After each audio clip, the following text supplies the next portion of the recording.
am shocked by some of these apps I'm finding that are available for purchase. Like what? This Ghetto Tracker. Have you seen this thing? Yeah, Kelly, you gotta be safe. Well, how does it work? I mean... Well, you download it's ghettotracker.com, and you just enter your location, and it'll tell you what the safest way to get to a particular place is. So is it based like on crime statistics? Like if you go here, you're more likely to get mugged, something like that? No, Kelly, they didn't use any facts or history or data or anything like that. It's just kind of like a review situation from people that live in the city. So I could get on there and say, that part of town is unsafe. I mean, that's borderline racist, don't you think? Dude, I downloaded it.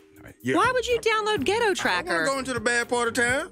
You're scared? Yeah. It'll even go as far as, like, in a room, what part of the room is safe. Like right now, over here by Kelly. Oh, really? Yeah, it's perfectly safe over Oh, here. I'm a very safe white person. Watch this. I'm going to go over Very. here. Go over here by JC.